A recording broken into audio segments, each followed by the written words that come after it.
main topic is about unlocking potentials and challenges in the maritime sector. What are the possibilities and potentials today? Or what are the global trends that has happened over the years recently that change things in the shipping maritime world? I believe all of us are aware the post-COVID era, nothing has remained the same post-2020. In the shipping world, Russian-Ukraine war is one issue that has affected us. Israel-Hamas war in the 2023, African continental free trade also, and now, which is the main topic to discuss, energy transition.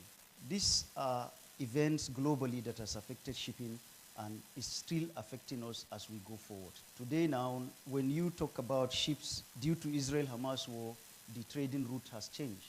I'm sure the Lekki Deep Sea Port will talk about it because the containers and maybe the liner services who are here are seeing those impact of, instead of following through Mediterranean and the Red Sea or Suez Canal, all ships are going through the Cape Town, which we believe has added over 30 days of sailing, which was not there before. And this is factoring increased inflation, increased cost of freight, increased cost of so many things. African Continental Free Zone, which has been adopted by the government, by all the continents, all the countries in Africa, has opened actually an opportunity, which is there is an inter-trade between African countries.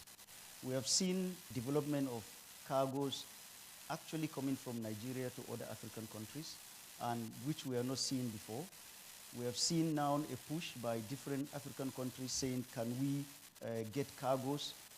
We believe this is something, it's a wheel, and wheel starts moving slowly, and then it will continue to move. But there is a big challenge. The big challenge is our customs and policies of different countries. Every country has different policy, different custom regulation, and we are not, and because of that, it's becoming difficult for trade.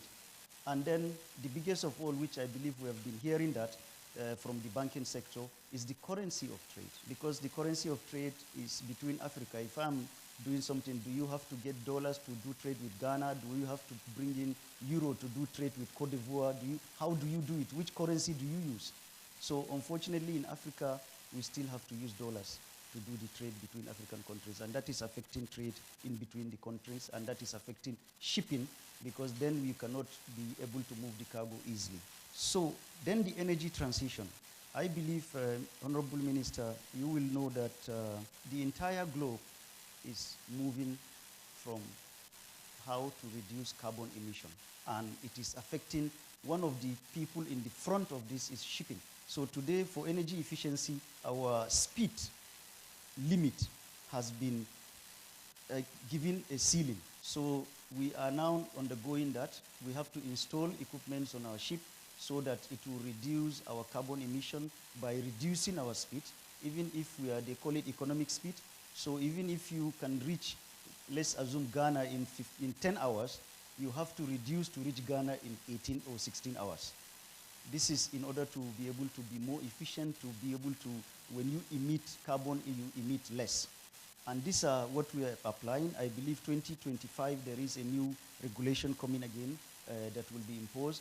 But the new equipment or new assets we are taking in now, we have to go with what is called dual fuel capabilities.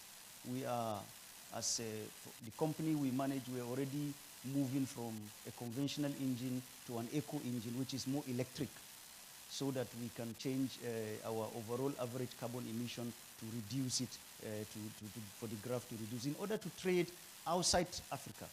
Because we have assets that are trading in Europe, trading in the US, and trading in the Mediterranean. So we have to, in order to reduce our carbon emission for the entire company, we have to cut down and go into eco engines vessels.